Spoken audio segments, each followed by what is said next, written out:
So for those of you, because I know that I have new followers now, for those of you who don't know, my name is Tiana Michelle. I am a serial entrepreneur. I have a beauty boutique online. I have a app, Empower Society for people with Down syndrome and other abilities. And it's also an organization. The app also has a service directory on there so that you can find resources in your area for individuals that have special needs. Some people use, but abilities. And we are currently expanding that. In addition to that, I empower people through conversations, through motivation, through encouragement. I encourage people to manifest their vision. So we have been having these conversations, and it all started off as a conversation to tell the youth some of the things that we weren't told.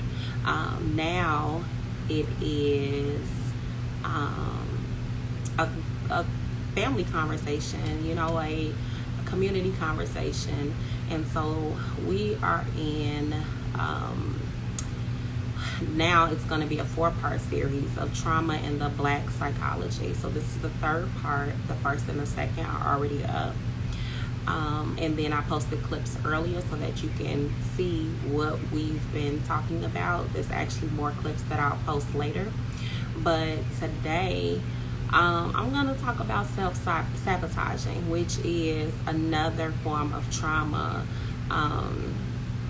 And we don't even understand what it really means to self-sabotage and what that all, entails. A lot of times, we don't understand that the words that we speak over ourselves are very powerful. Even the words that we say to other people. But especially, we tend to be harder on ourselves than we are on others. And so when we speak negatively over ourselves, those things are self-sabotaging. When you say that you can't do something, when you say, no, this person does it better than I do, or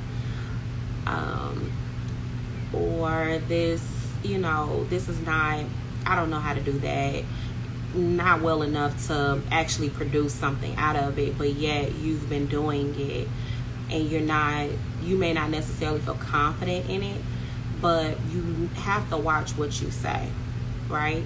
So also in how we even view relationships and how we date and how we handle others, a lot of times it's us self-sabotaging. So I'll give you an example of when you are in a relationship, and there are people that are like this. When everything is going well in the relationship, they find something that has to be wrong. Like they go looking for the wrong, even though there's nothing there.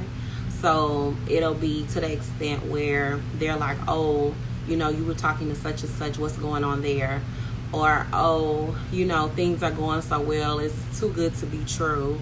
That's another form of self-sabotaging, where you have to find something wrong within a situation that actually has nothing. It could be a healthy dynamic, but you don't know that because of your own past experiences. And past experiences has a lot to do with self-sabotaging, but most importantly, those are traumatic experiences, especially when it turns into a self-sabotaging or self-hurting situation. So, what did you say? When Lady T speaks, the world listens. You silly. But no, I just want us to have open communication and open conversations, about things that actually affect us in the real world. And then how can we work through those things as a people or as an individual. Okay, so let me backtrack. Last week we talked about trauma.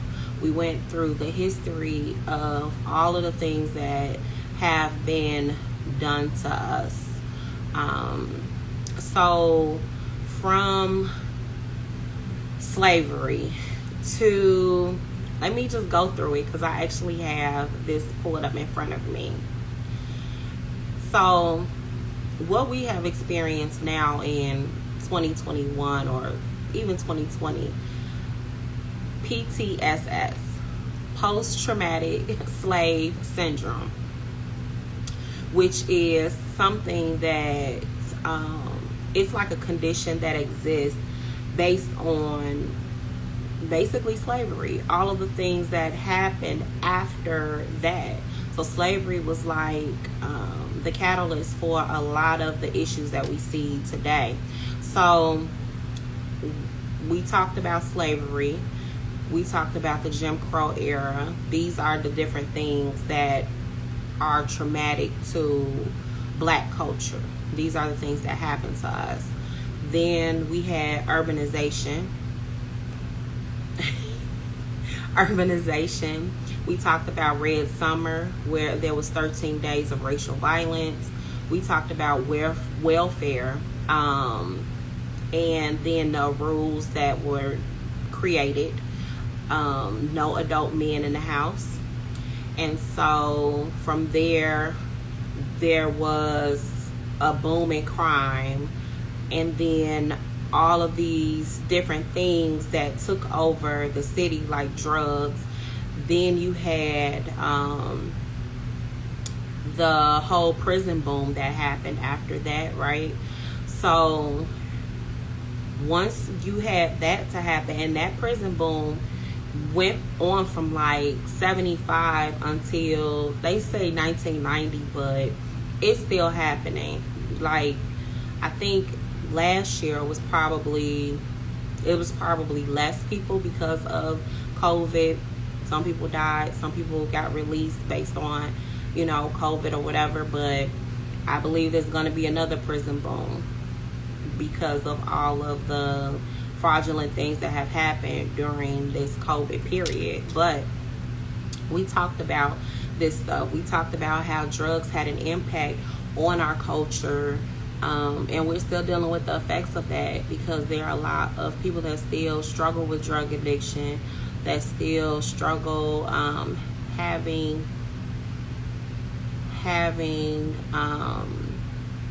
parents that are on drugs. And then now you have, we've been having like heavy police presence and all of the different things that have happened, after slavery, right? So all of these crazy things that have happened. And then there was the whole foster care system that was created, child protective services, because now they tell us, oh, you can't take care of your kids, you all don't know what you're doing. But then we talked about how we were the ones taking care of master's kids. We were the ones breastfeeding those kids and neglecting our own because we had a job to do. So now they tell us, oh, you don't know how to take care of your children. So now we create all of these different systems to help you take care of your kids, because obviously you don't know what you're doing. But we did know what we were doing. We were too busy working and taking care of other people's kids that we didn't have the ability to even focus on our own at that time. But that doesn't necessarily mean that those systems need to be in place. But that was something else that they put in place to, help with the trauma, right?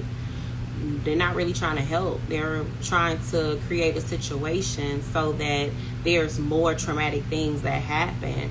So let's just say an incident occurs, maybe the baby fell off the bed and broke his arm or something. So you take the baby to the ER or something, and you might get a nurse that'll be like, oh, well, how did this happen? Next thing you know, she wants to, because she's just so concerned, she brings in child protective services and all of this thing. Now you going through a whole situation, you know. So that's just something else. Like we went through all of those things last week. We even talked about all of those things compounded on our social issues based on our environment. So for those who live in urban areas or the ghetto, as they call it, there is a higher crime rate. What did you say? Just like during slavery times, a lot of our so-called black leaders and high-ranking black folks want genocide. Explain that. Well, genocide is actually still happening because technically COVID is genocide. But nobody's calling it that. It's a pandemic, but it's actually genocide. It was something that was created to wipe out, in effect, other races more than the next. But you won't find that research. Well, there is some. Technically, the studies that are out say that minorities were affected more, so your blacks and your Hispanics were affected more than other races. When the pandemic first started, it was actually the other way around if people were actually paying attention. But then there was a narrative created that black people were the ones that were dying at a higher rate, when in fact, when the pandemic first started, it was more white people, and the news was actually reporting that. So somewhere along the line, either the narrative got skewed or they found a crafty way to expose more of the minorities to the virus than any other race. Not only that, they know that there are a lot of black people that don't have adequate health care. So if they don't have adequate health care, if they're exposed to something, 9 times out of 10 they're not going to go to the doctor. They're going to try to self-medicate. So they are in turn going to try to figure it out. While they're waiting, this virus is going to take them out. So that type of scenario, we won't see any studies probably done on that until maybe 5-10 years from now. But if we're really paying attention, the numbers weren't as high in the minority groups in the beginning of the pandemic. But then towards the middle and the end, all of a sudden there was a boom. So to me, that's another form of genocide. What are you saying? Well, when you talk about, so the thing that I was going into is the ghetto or the hood situations, right? Where we're winding up killing ourselves, like taking ourselves out. But let's just talk about that for a minute. So how do you think guns were actually placed in our communities? How do you think we actually got access to that stuff? Because let's just be realistic. Like, we weren't killing ourselves 60 years ago. We weren't just walking up to people and shooting them in the middle of a crowd, or somebody stepped on our shoe or looked at us wrong. Now all of a sudden we're pulling out guns. When did this epidemic start? But let's get down to the basics. How did the guns get in the community in the first place? Well, what did you say? We can't even.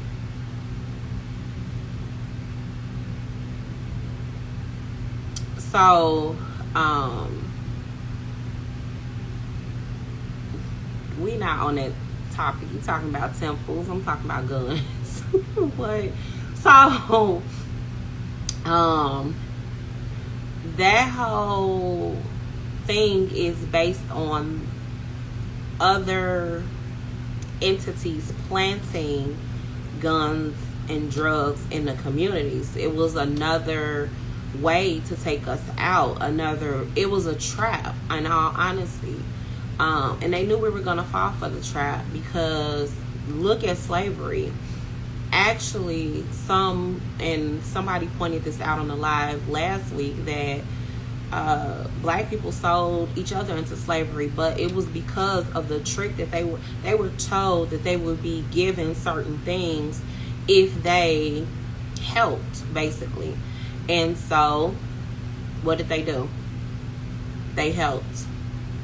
They sold their own people into slavery, and then they wanted themselves being enslaved, because the joke is really on you. You know, that's what it came out to be. So now we still have that situation going on, where we are not really paying attention to the messenger or the person that is telling us this information. We're just like, well, it's here, so we're gonna do this, instead of actually thinking about the consequences for these things. So with drugs, they planted them in the communities, and when it was planted into the communities, what did it do? A lot of people became drug addicts, a lot of people became drug dealers, and it sent a lot of them to jail. So then it became the biggest prison boom. Not only that, after that, the 3 strikes rule was created. Like I was saying on the previously, that you all have to go watch the 13th, because the 13th gives a clear explanation of our timeline and all of the things that happen. So, and it'll give you, a visual depiction of all of the things that we've gone through as a people, and the reason why it's very important right now for us to change our behaviors and become more aware of what's actually happening. The hate is within, and it's what's killing us. The gun doesn't pull us on. It doesn't, but a culture of people that have been systemically oppressed, systemically discriminated against in every way, shape, or form, is going to have self-hatred, because that's what you were taught. Think about it. We're still fighting laws about our hair as black people, where they're being told to cut their hair for graduation so they can look appropriate, whatever that means. So even in our bodies, at one point they made us hate our bodies. We talked about how the whole statue that was passed around, and all of those things that had our big boobs, big butt, and they shamed it, so it made us want to be smaller. But in all actuality, we were bigger. According to that that mold, that statue, we were actually bigger.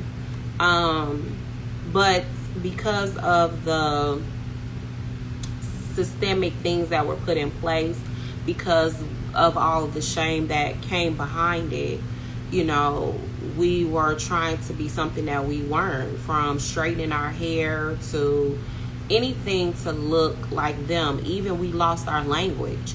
We don't even know what language we speak as African American people. We speak their language because that was the language, that westernized language was what was given to us. So we're doing everything that was taught to us, and clearly lost our identity. So when you lose your identity and you're constantly made to hate yourself in every way, shape, form, or fashion, and you're told that you're nothing, what do you wind up doing? You wind up hating yourself. So to your point, it's the hate within, which these are all traumatic experiences. So the killing of other people is just a result of the trauma. of the mentality, of the emotional and physical stuff that we've had to endure as a people, and we're not having these discussions. That's why these discussions are important.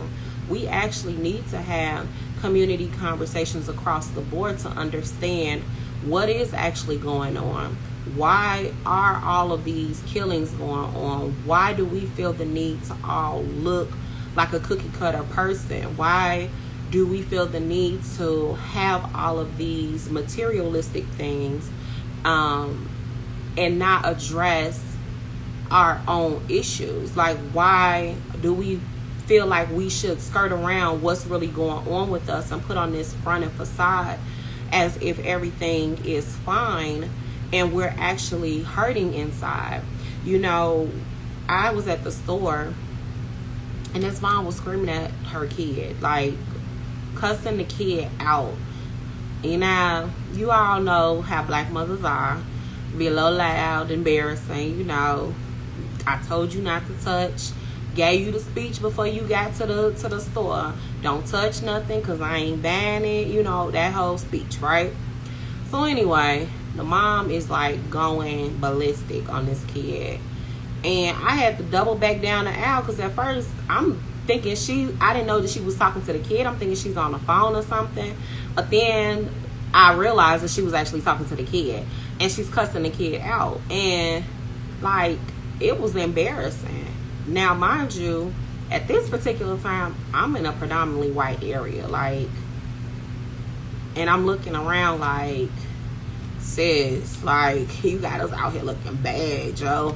Like, you know, because white people be quick to call DCFS, so you gotta calm that down. But the stuff that she was saying to her kids, it actually made me feel some type of way, because when you cuss a child out, that first time you cuss a child out and that child is understanding of emotions and, you know, all of these different things, they actually are offended and they're hurt, but they can't say anything back because you're their parent. But then the stuff that she was saying to them, like bringing a daddy in the situation, it was just like, sis, like, that ain't even necessary. But when you think about the root of it, and I actually sat and thought about it when I got back in the car, and I was like, she probably, you know, was with the baby daddy, relationship gone wrong. Now she pissed off because she got to raise these kids by herself, you know, but she got quite a few kids, so part of that is self-inflicting, because after a while, when you know he not gonna do what he's supposed to do, and you keep having babies, some of that stuff is you inflicting more trauma onto yourself, because you don't say, look, I don't have time to be dealing with this. You know, we already got a kid together. I need to move, you know, scale back, do what's best for me and this child. I'm you know, gonna let you go. But instead, she stays and tries to keep working it out, and then that's hurting her even more. It ain't hurting him because he's still gonna do whatever the heck he want to do. And at the end of the day, now you're at this juncture where you cussing your kids out because you fed up with him. Well, it's not their fault that you chose this man to be their father, like, and then to tell them that their father is nothing and that they act like they daddy. Then what does that mean to them? That they're nothing. That's essentially what you're saying, is that your kids are nothing. But you didn't say that verbatim, but that is exactly how they interpret it. And that is like, that was the part that made me be like, I feel bad for them, because it wasn't just about them touching something that, you know, they shouldn't have been touching. It was like, I'm pissed off at your daddy, so I'm gonna include that in that. We gotta stop doing that, and we gotta address our stuff, because now those kids are getting the short end of the stick, because now you cussing them out about something that really has nothing to do with them, because they didn't even ask to be here. You said we feed off of others for validation. That's why we're so materialistic and flossy. We even kill someone just to have to maintain an image. We set ourselves back because of that slavery mindset. Many of us believe we can only go so far, but that's been told to us. So what you're just saying, think about it. What movie did I just watch and that was told to the girl? Sylvie's song. She had big dreams, and this is something that how the crabs in the barrel mentality was created. So during slavery, there were people that had dreams. They had dreams of ownership. They had dreams of, doing different things. Everybody, let's be clear. These mindsets of being an entrepreneur did not start during the pandemic, okay? Or 10 years ago or 20 years ago. There were slaves that had the same types of dreams and all of this stuff.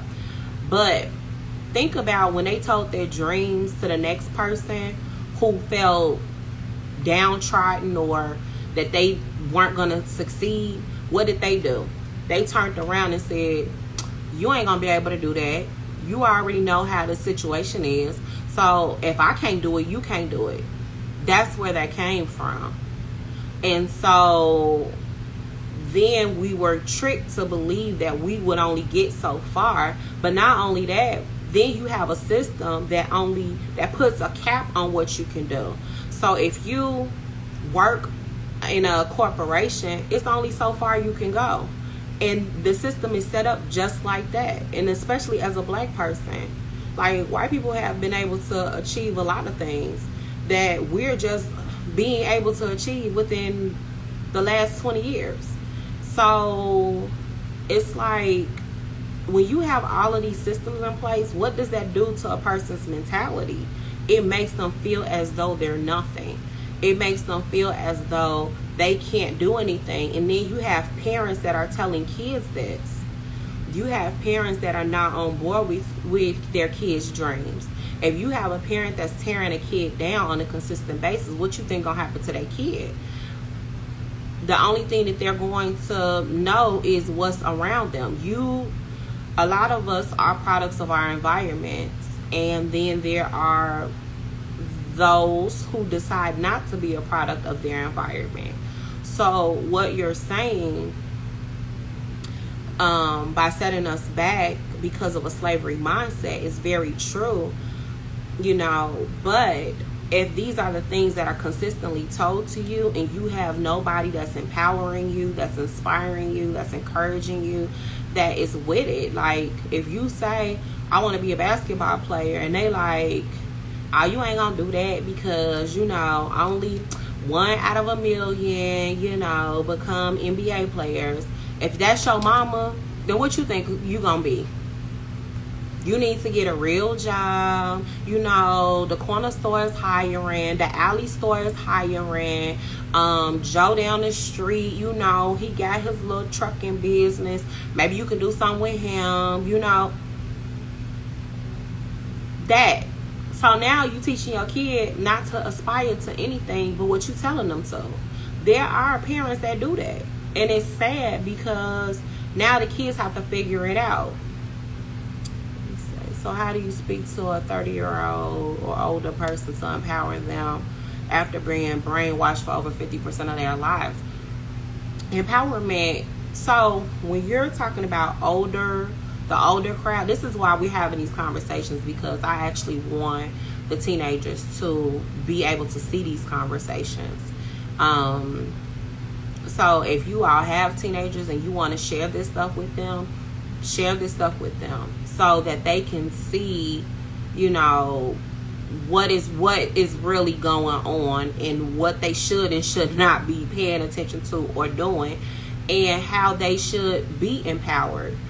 I'm going to do I'm going to go live next week, and I'm going to talk about, and actually this is geared towards college students, but you can have high school students come on too and ask the questions that they want to ask, but talking to them about the whole college experience, the pitfalls and different things. So make sure you share this with others. But as far as your question is concerned, how do you speak to 30-year-olds? So for a 30-year-old, because your mind is usually set at that point, that person has to want to be empowered, because there are people that I have said encouraging words to, you know, motivated, sent the motivational text, you know, when I'm on the phone with them, you know, I'm like, you got this, you can do this, that, and the other, and they still like, well, you know, I don't know, maybe I gotta go to school for this, maybe I gotta get more this for this, or whatever the case may be. No, I can't do that, it sounds crazy. And I'm like, but you can. It's people that's out there doing it, so you can do it. You know, you want to start a business, and I think that the easiest business to start is anything dealing with food.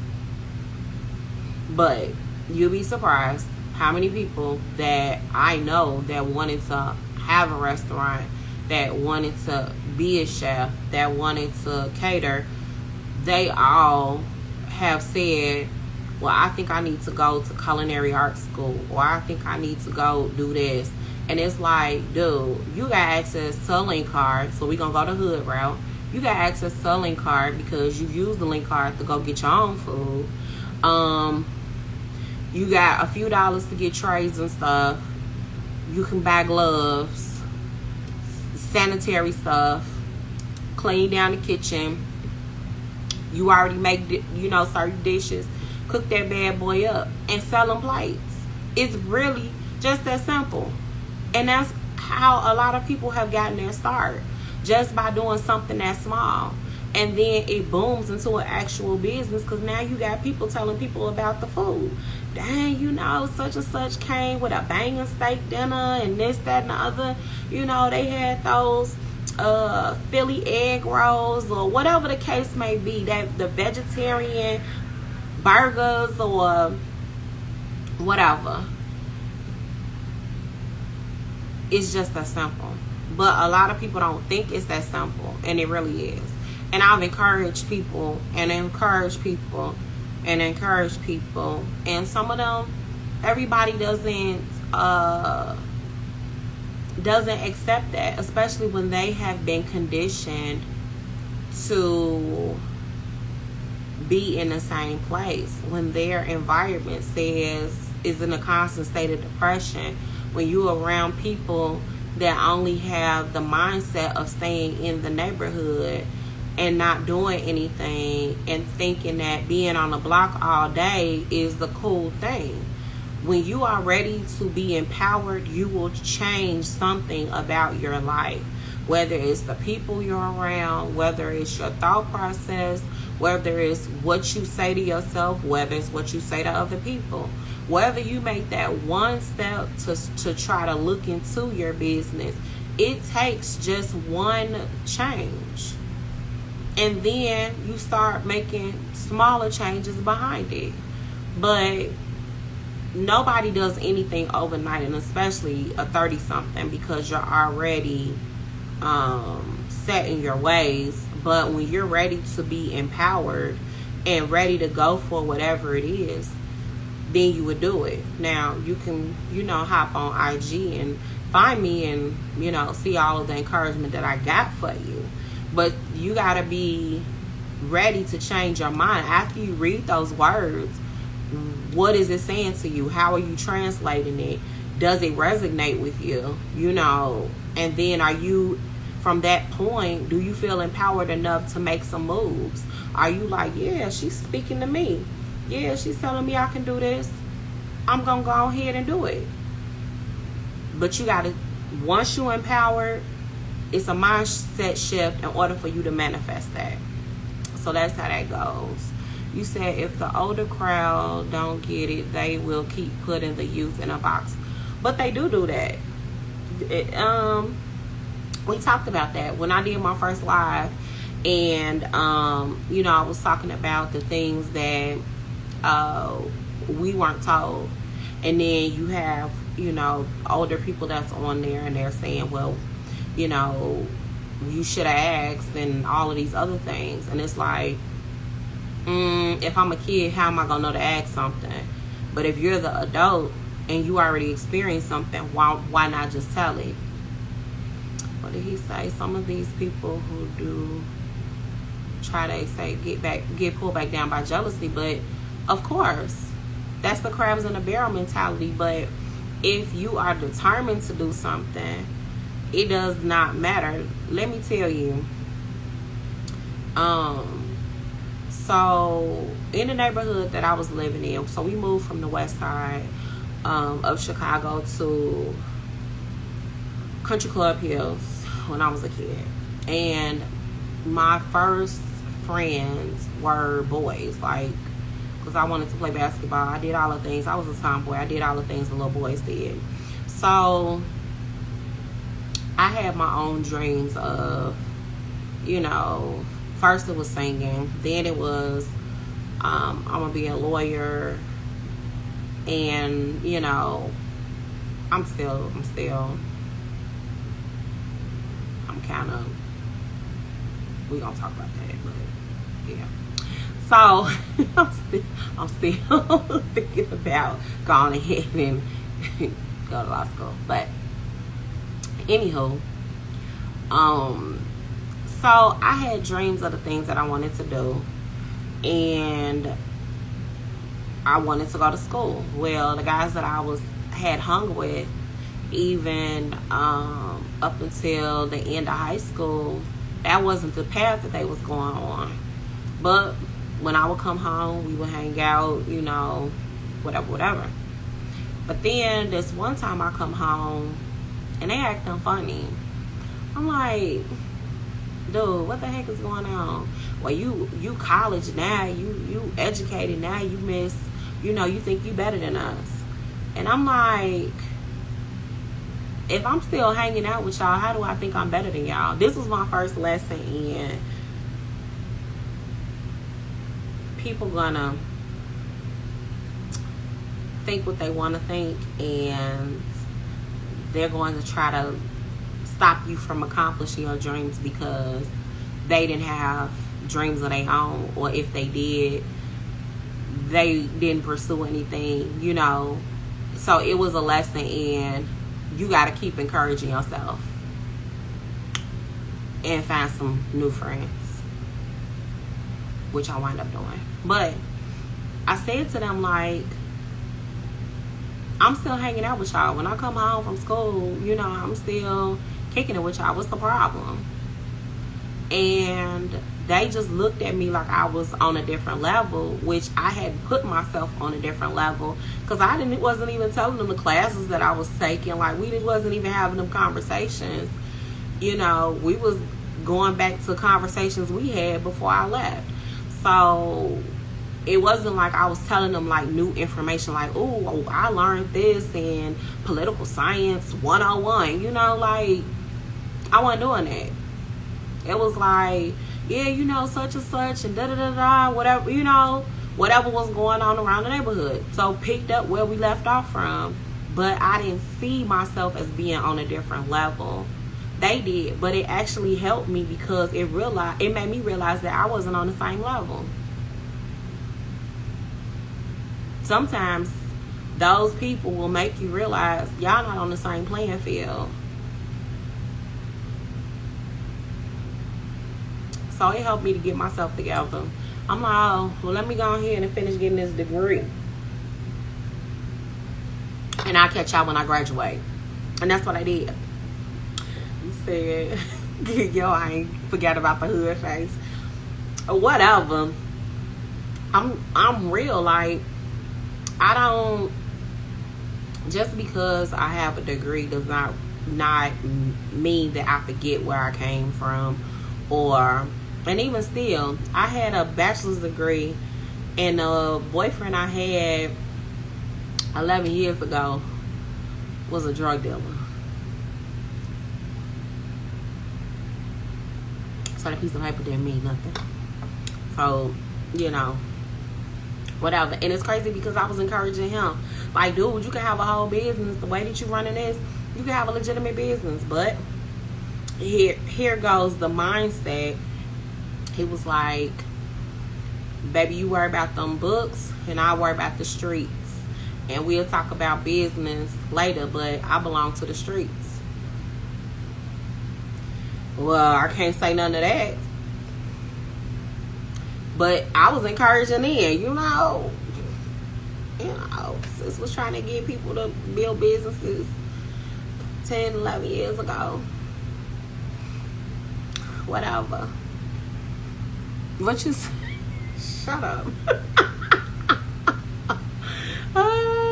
He said, get your Jamaican, I got 10 jobs face. You know, sis be out here trying to get the bag. But seriously though, all of this stuff is a mindset. And even when going back to him, like, he didn't want to change his mind, but it was all being a product of his environment, which is the situation for a lot of black people.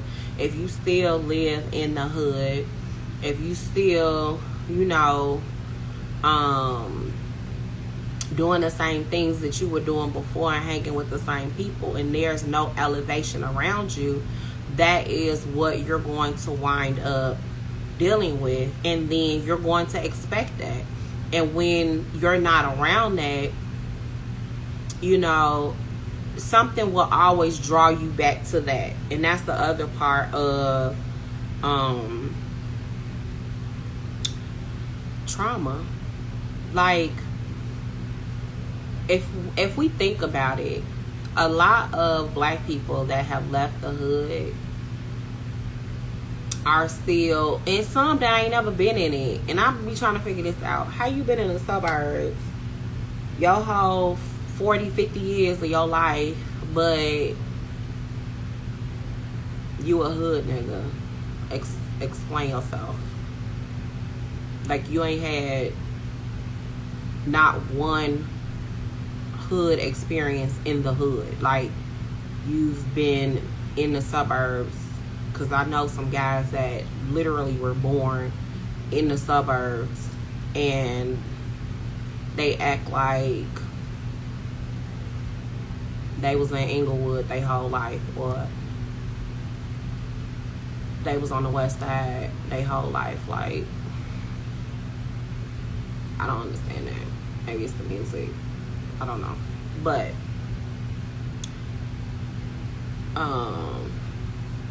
that's the other part. Yes, I ain't going back. I'll be the biggest sellout ever. So it's funny because I like Master P for this, and I have a tendency to say this. Like, I've said this in the past. So Master P be like, we got out of the hood. I'm not going back to the hood. We had to do X, Y, and Z. Like, no. No. We ain't had no lights. We ain't had no this, that, and the other. He be going off because he's like, I invested my time, my money, my energy into getting us a different lifestyle. You know, putting us in a different position, and then you all will do something silly to take us back there. And I say, I've said the same thing before I even heard him say that, because it's like, the best thing to me that my parents did was to move us out of the hood, right? Because the exposure, like, the guy that was next door to us was a drug addict, and he was selling drugs. I don't even know how whatever. I couldn't go outside. There was no going outside unless my parents was sitting on the front, you know, with us, because wasn't no backyard, not no real backyard like how we had when we moved to the suburbs, but like the backyard is at the alley, so you best off in the front.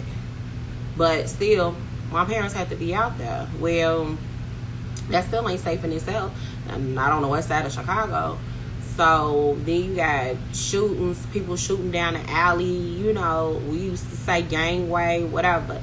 So, all of these different things, and then there's no telling how we would have turned out had we stayed there, or how I would have turned out if I had stayed there, because I already got like hood, you know, tendencies from being there. But like, we don't know. Like, we don't know if there would have been any like addictions, or if, you know, any one of us would have been selling drugs, or we don't know. We don't know what the scenario could have been, but I'm grateful for the fact that they moved us to the suburbs, because for me, it gave us exposure to other places, other people, other surroundings. It made me be like, you know, be more of a go-getter, because I saw that they saved for that. Like, this was something that we actually talked about. My parents were like, you know, we're gonna get a house, and, you know, let's pray for a house, and all of these different things. And so when it actually happened, it was like amazing. And then, of course, you know, our family thought we was bougie because we was moving into a house, but it was like my parents actually humped for that house, like busted their tails to get that house. He said, why should we? I'm not gonna glorify, I'm gonna keep running forward. I don't understand that. What's the statement you're making? I don't understand. I don't understand what you're saying. Explain yourself. But no. So I'm grateful for that, because it actually made me be more of a traveler. Like, I'll drive anywhere. I don't care about what the distance is. I done drove to Atlanta by myself, Minnesota by myself. You know, I just go places and I don't care. Hopped on a plane and just went to Vegas last month. Like, I don't care, because it's like I like just doing things now, and I like being away and exploring new places. But that started with them. That started with my parents saying, let's do something different. And that's probably why my mindset is different, because their mindsets was different, and they saw and wanted better for themselves. So, not to say that everything that they were on board with everything that I wanted, because, you know, when I was, how old was I? Maybe 12. I'm like, I'm gonna be a singer. You know, I thought I was gonna be alongside my dad when I'm gonna be singing. And, you know, my bubble was burst once my dad passed. My mom was not having it. So that in itself, she wasn't on board with that. But as long as it was school involved, she was on board with that. So we're talking about trauma and empowerment. Like, hello for those who are joining. You asked the question, this guy asked the question about empowering other people to do better and be better. And so that is what I do. But everybody doesn't have that experience. Everybody doesn't have those people around them. And it sucks. But if you really want to make a shift, you'll find those people that will motivate you, and you'll change your circle to be motivated, right? Going back to self-sabotaging, a part of self-sabotaging is staying in the same place, knowing that it's not good for you. Staying around those same people who have the crabs in a barrel mentality, knowing good and well that they're not going to see your vision, that they're not going to care about all of the dreams and aspirations that you have. If I wasn't a person that empowered themselves, because wasn't nobody calling me every day while I was away at school talking about, good job, you can do it. Because my first 2 years of school, I messed up. So after that, I was wrote off like she ain't finna do nothing with herself. So I didn't get no encouragement, empowerment to go be great. That came from, I had a goal in my mind. Okay, you know what? I messed up. I'm gonna go to a different school. I'm gonna do something different. Everybody don't have that though. So for me, it was my internal instinct to do that. For everybody else, that may not be the case. But when you stick around people that are like that are like the opposite of that, what we were talking about, those people who constantly have negativity, that is self-sabotaging, because you know that that's not beneficial to you, but you're staying in that situation. Women who are dealing with men knowing full well that they suck being the first baby daddy, you know, they already got to get together, they not there for that kid, but then you turn around, sleep with them, and now you got another one. That is self-sabotaging.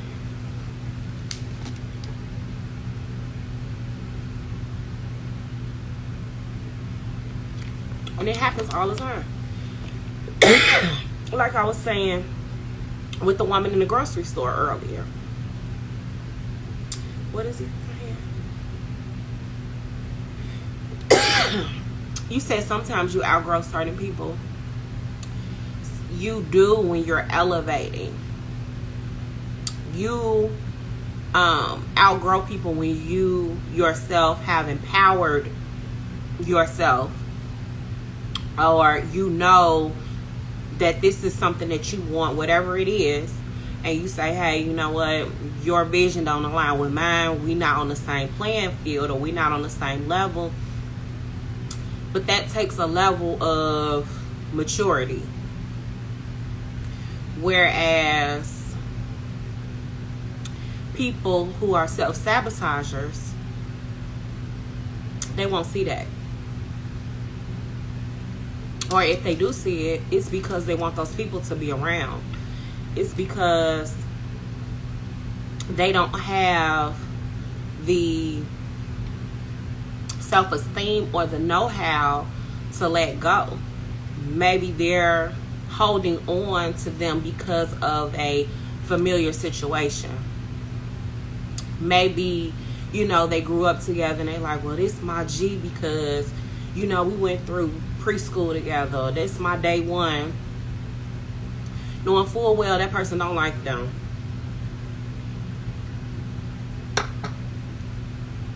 I actually know somebody that had actually said that to me, that they're loyal to a friend because they were there from day one, but yet they know that that person is low-key jealous of them.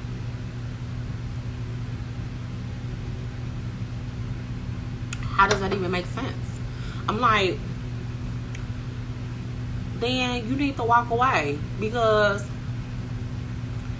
even though that person done been there since day one, if you know that they low-key jealous and every time you do something they gotta try to figure out how to one-up you, that to me is problematic. But then that speaks more to you, because now you staying friends with a person just because y'all know each other. I know a lot of people, but I ain't friends with them. And you gotta be that way. But that's self-sabotaging. And when you get into even looking at the relationship of people who would say something like that, a lot of the times they have their own emotional trauma where they, where they, one, might have abandonment issues. Two, they don't know how to separate themselves from people that they know will harm them because of the familiarity with that person. There might be, you know, a time and a space that's linking them together where maybe, you know, somebody that passed away, maybe they were close to that person and or maybe they helped them get through that stage. But sometimes we have to realize that people are there for certain stages and phases of our life and not meant to be permanent staples. And I think that's a lesson that a lot of us are learning now, especially 30-somethings, and maybe some 40-somethings. But the people that we were, he said, you got to be savage. You have to recognize, he said, you got to be savage. You got to recognize what's really going on in order to be that savage. But that would take, that takes some work. You said cut the codependent cords. Yes. Because a lot of trauma that happens is self-inflicted. Like, we talked about the different trauma that was systemic in the beginning. Like, I gave a brief overview of what we talked about last week. But a lot of the trauma now is self-inflicted. And it's like, we're sitting here being in a constant state of self-sabotage or codependent on people based on familiar situations, and not because they mean us any good. It's like, I need you because maybe you make me feel good at one point in time. Maybe, you know, back in the day, you know, we were besties and you helped me through this situation. So now I'm just gonna stay in this state of we're best friends because you helped me get through this. Now I need you to help me get through life, and that's not the space that they're supposed to be there for. It's like they were supposed to get you through that time, and now that stage is over. We got to come out of the original templates usually given to us in childhood. Yes. So a lot of the relationships that we have, especially as 20-somethings, those relationships, if we think back, most of those relationships are childhood friends, right? People that we grew up with, people that were play dates, or our parents introduced us to somebody, or we met them in school. But when we really assess some of those relationships, you don't even mesh well with that person, but you all have a familiar kinship because you all have been going through life together because of a parent or because of whoever. And then as adults, you all are on two different levels. This person want to be, you know, maybe a thought pocket, maybe, you know, they want to be a IG model for a living. Maybe they want to, you know, party all day, all night, where you like, no, I got to, you know, build my business. I got to, you know, do this and do that. And you are, you said they not even your kind. Exactly. Like, you all are on two different pages. And then you try to, and I will call this the struggle bus friendship. There are such things as struggle bus friendships, struggle bus relationships, where you constantly trying to pull that person along on your journey, when in all actuality you should have dropped them off at the last stop. So you on the bus, you know, going to your dreams, and you like, no, you can come along, but every time y'all make a stop, they picking up more baggage. They got more issues. They got more something else going on. Now it's your problem. Now you gotta help them. Now this, and it's like skewing you away from what you got going on. So now you gotta stop and be like, well, what you got now? Well, what's going on now? Now what? You ain't got time for that. So look, if you look at the situation, you are actually stopping what you're doing to help them, and essentially sabotaging what you got going on. So you're causing your own trauma, self-inflicted. And it's like, we do it unknowingly, but it's like right now in this time and space, we have to be more intentional with how we moving, because a lot of things are really like affecting us immediately. So when you have yeah, you said where there's suspicion and your loyalty is always being called into question, they not your kind. Yes, that's the part. So when you got an inkling that this person is not on the same page with you, and I'm not just saying like you always got to be on the same page with a person. That's not what I'm saying, because you're gonna have disagreements as a friend, as a spouse, as a family member, you know, brother, sister, mother, daughter, whatever. You're gonna have disagreements. You're not gonna always see eye to eye. But when that person is always negative, always got a problem, can't never speak life into nothing, there is only death coming from them, you know, in their speech, in their actions, in every way. First off, they're toxic. Let's just start there. And you don't have time for that type of thing when you have your own vision. But because you have your own trauma and your own issues, sometimes we pull back when we're going through our own trauma, and we attach ourselves to that thing. We attach ourselves to that person, and we stay attached. And they going along for our journey, and in all actuality, they're pulling us back to somewhere we're not. But in our minds, we're like, oh, they're helping us. Oh, you know, that's such and such. They've always been there. And that's not the case.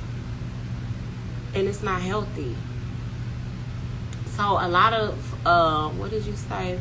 People gonna be in their feelings when you want what's best for you. They are. And that's fine. People can be in their feelings all day long. It's not about feelings. It's more so what is best for you. But here's the thing. People that self-sabotage, which a lot of us have done it in some way, shape, form, or fashion. We don't realize what our own issues are, the reason why we're self-sabotaging. There's something that we did not address in our past that's making us do that. What are you saying? They're always running from unspoken narratives they have because they won't have a conversation, because a conversation would expose their heart to you. That is very true. A lot of them don't like having heart-to-heart conversations, or those, well, let me find out what's going on type of conversation. Even last week, I actually posted a snippet from the conversation last week when my cousin was actually on there, and he said that the conversations that I have, that he sees that when the conversation basically gets deep, that people start running. And I said, but that will make them address their own issues. That forces you to look at what's going on with you when you don't join in conversations that may help you. It's almost like putting a mirror up to yourself when you hear certain things and you get triggered by it because it's speaking to you, and you know it is, but you like, I ain't ready to deal with your ish. You know, I'm not ready to deal with that ish. So then you don't deal with it. You just toss it to the side. But in the meantime, in between time, that pile of stuff is building up. And then you're going to wind up having all of this stuff piled up. Now, how are you going to address this? Most times people start with when they have all of those issues, it leads to self-sabotage. It leads to all of these different crazy situations where you become a toxic person. And so when you're not dealing with your stuff and not having these conversations, when is there room for some type of healthy dynamic? When is there room for healing and growth and all of that stuff?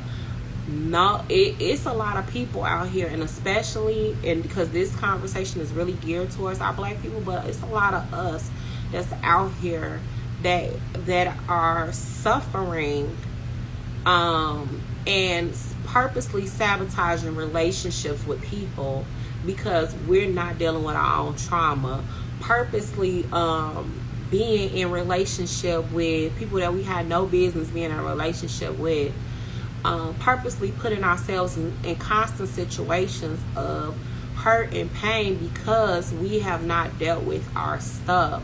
Constantly getting into, like I was saying last week, how we've been conditioned to think that if we look a certain way and we act a certain way, that basically all of the rest of the stuff doesn't matter.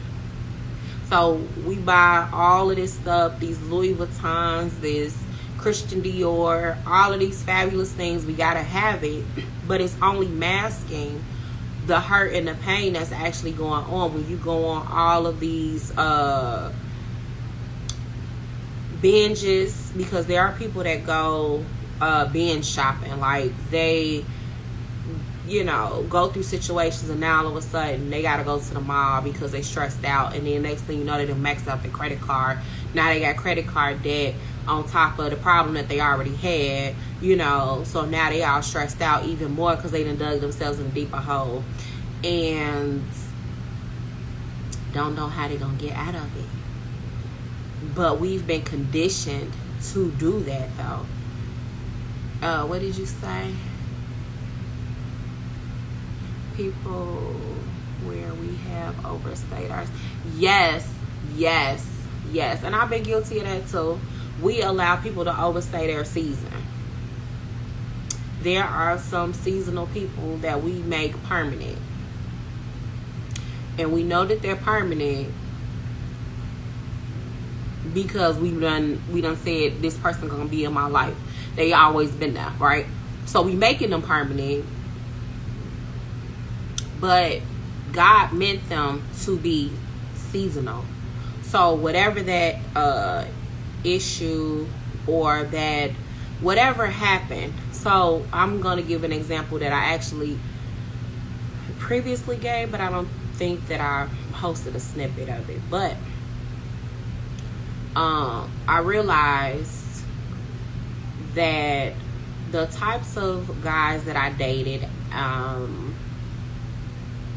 my type at one point, the hood guys at one point, and that was because once my dad passed, I felt the need to be protected, and at that point in time, that was the protection that was given. So I thought that was, protection. Like I thought that was what I needed at the time because my dad was gone, right? But it made me realize, like, first off, what the heck? But I was a kid, so you don't really pay attention to these things until you get older and you start thinking back on certain situations and why you allowed certain things to happen. And it was essentially because that protection was gone, that father protection. So that was something that I realized, and I'm like, oh, we done with that. We not keeping people around just for that purpose. Like, I already had a daddy, and God is my daddy, and that's all we need right about now. So but I realized that was something that I did. So that's one of those things, that allowing people to overstay their season, or having somebody there because they went through a situation with you. Let's just say, you lost somebody and they were there through the whole thing. They helped you, grieve. They talked to you. They, whatever it was. And now all of a sudden, you go to them for everything. And now it's 10 years later, but the person, they're there only for the trauma. When it's an event, let's just say a celebration, your birthday, your business launch, your whatever the celebrations are, they're not there for. But they're always there for the trauma, the drama, the pain. Those type of people, that is such a red flag. That is such a red flag when you have people in your life that are like that. And that's actually something that people really need to assess. Having people that are only there for painful situations but are not there for the celebration. That right there is a toxic person. And then when you recognize that, you gotta let that person go. Because essentially, if you don't, you'll be self-sabotaging. Because why are they there? They're not there to celebrate you. They're not there to,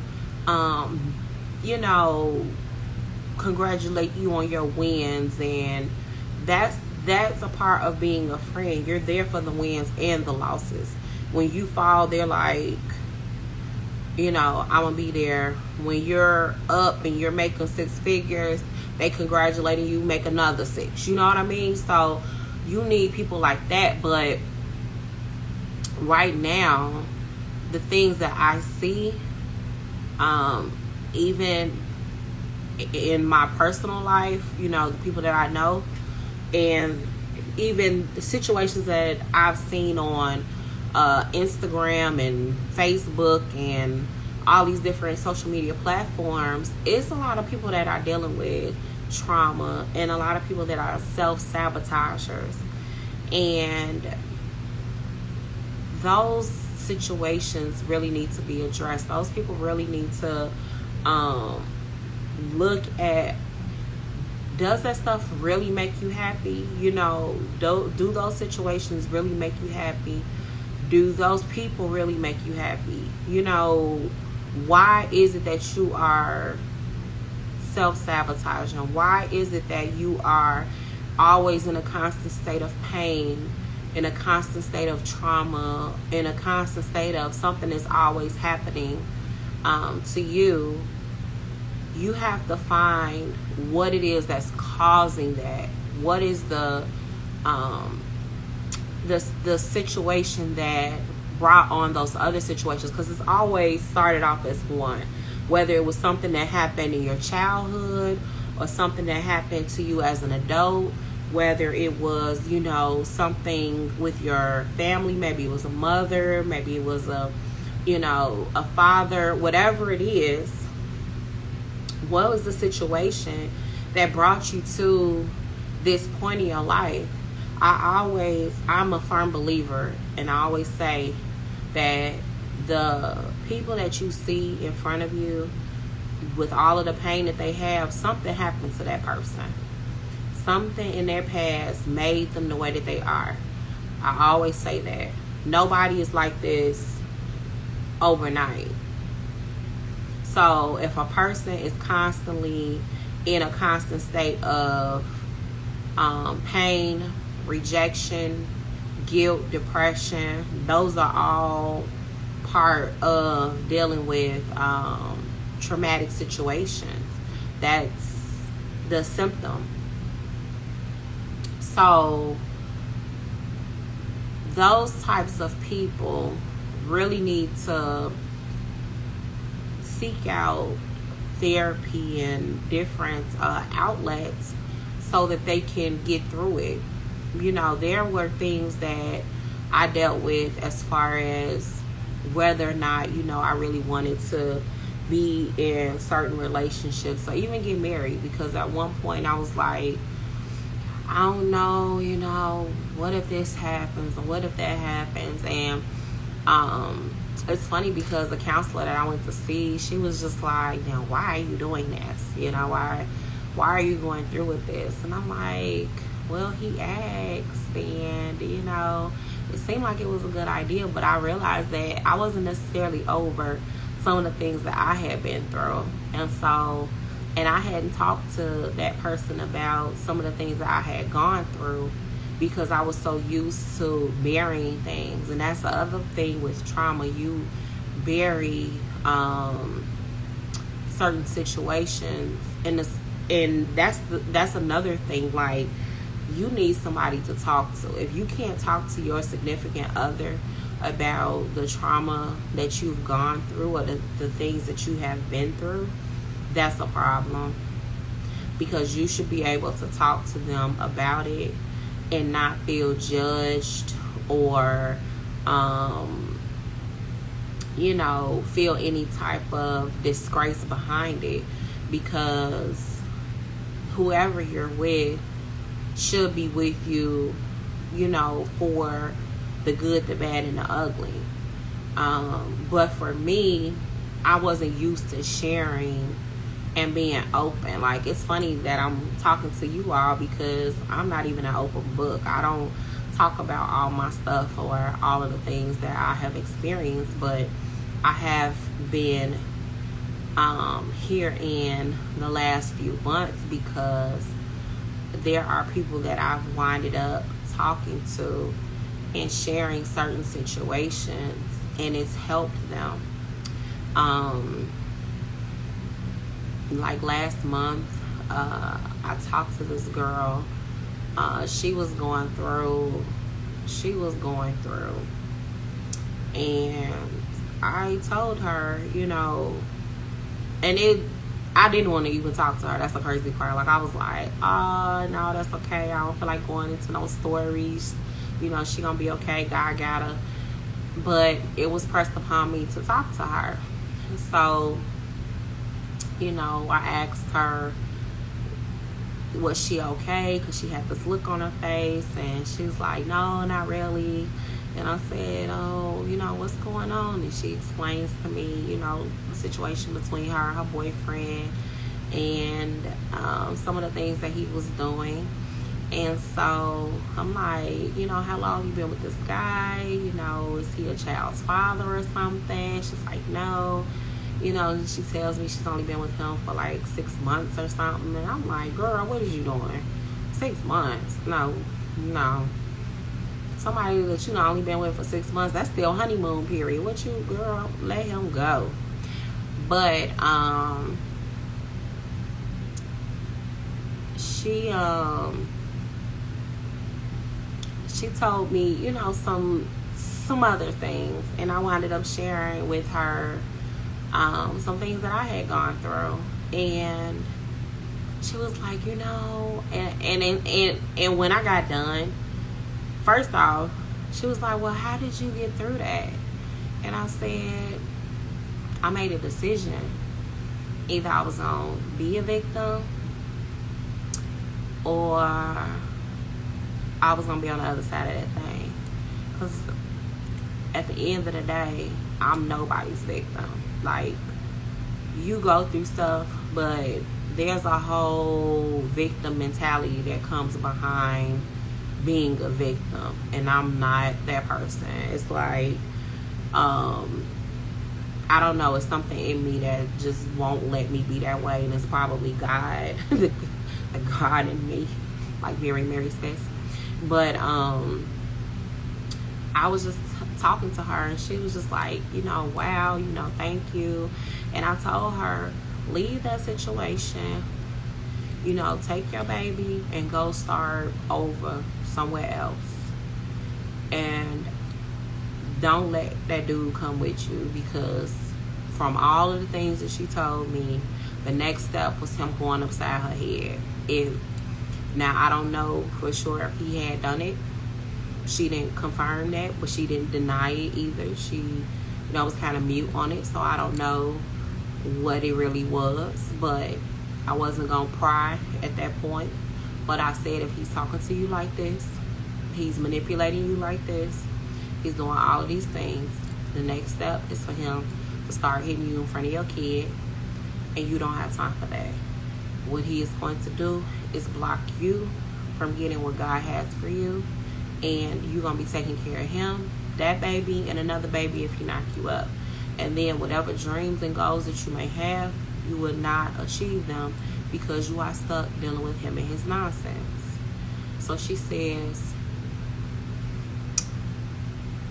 my friend told me the same thing.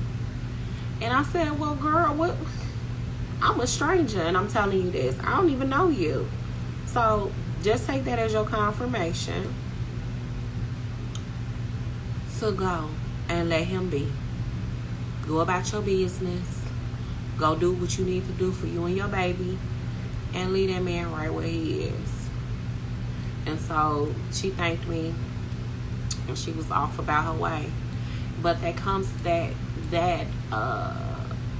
conversation comes, to my mind because I found myself in conversations with strangers about my own personal situation. They're going through their stuff, and I wind up sharing, which I didn't used to do that. Like, I would be like, oh, okay, well, I'll pray for you, and I will walk off. But now I'm like, if anything that I've gone through can help another person, I'll tell it, because there's been a lot of things that I have experienced, and life is the biggest teacher that you'll have. And so I feel like, all of the things that I have gone through, I can tell you what you could do, should do, and what not to do, So I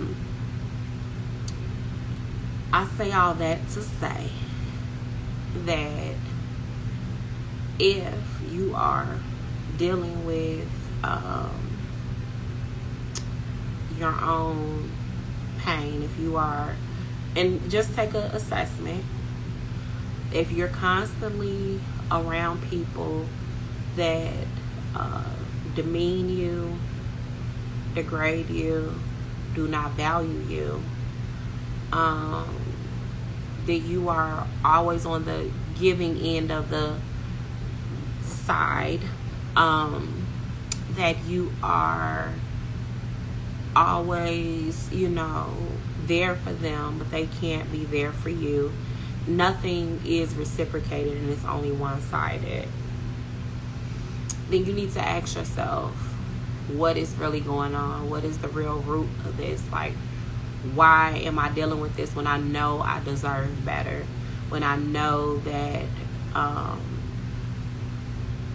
the people that should be in my life should be able to reciprocate the same things that I'm giving them. Why am I accepting less than what I deserve?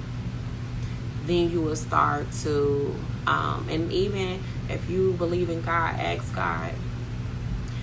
If you are, one that believes in the universe, talk out loud to the universe and say, hey, why am I getting this? Why is this happening to me?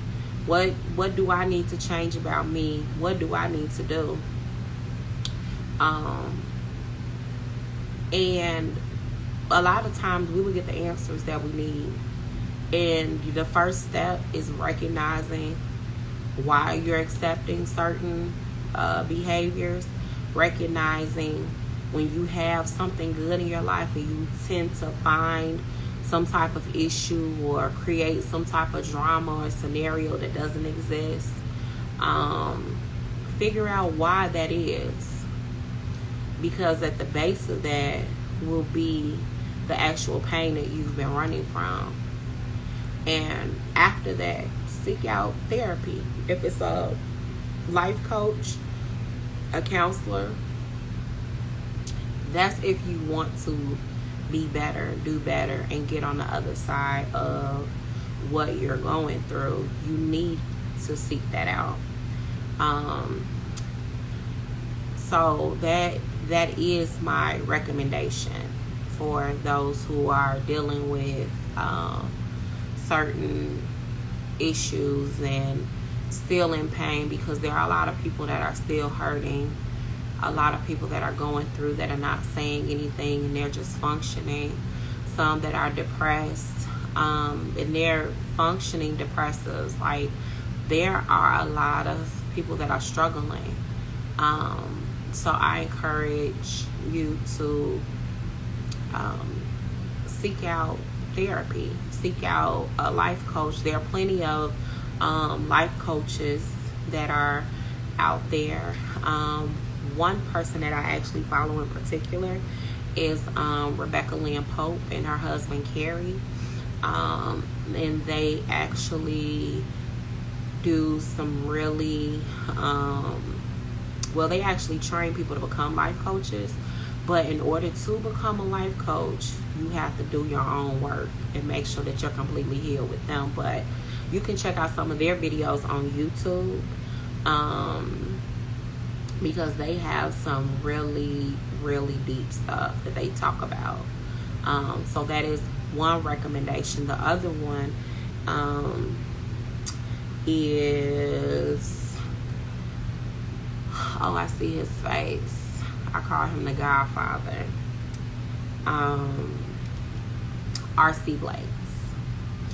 R.C. Blakes delves into a lot of topics on, especially for women, that talk about self-esteem, that talk about trauma and dealing with abuse and all of these different self-sabotaging things. He talks about that stuff. Being a queen. He wrote a couple books, so check that out. Yeah, those are the two that I actually recommend looking at, because they are, to me, really good. Now, when it comes to counselors, you have to see who works for you. So if you may look up some counselors based on whatever insurance plans you have or wherever you live, but I do recommend, if you're a brown person, going with brown people because they understand brown issues, or something to say. But that is our live, and that was the end. That was my recommendation. So we're going to have a part 4 to this, and the part 4, Aisha will come on here and talk about the Black psychology, which was something that we were supposed to talk about, but she was unavailable to come on today to actually have that conversation. So that's why, I wanted to talk about self-sabotaging, because I do see that there are a lot of us that do this. So I felt like that was a thing that needed to be talked about. And then I'll talk about that next week. Yeah, because there's some, well, no, I'll try to get her on here this week, because next week I really wanted to talk to the college students about the experience of college, since they'll be going off pretty soon, and even the questions that they might have surrounding their new experience. So I kind of wanted that to be an open dialogue as well, to just give them some insight on what to expect, what to do, what to not do, and just answer whatever questions they may have.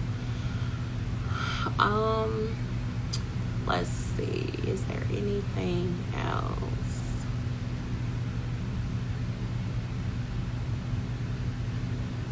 Tomorrow I will actually see if she will be able to come on tomorrow. So that is our time. Thank you all for coming on here, giving your input, tuning in.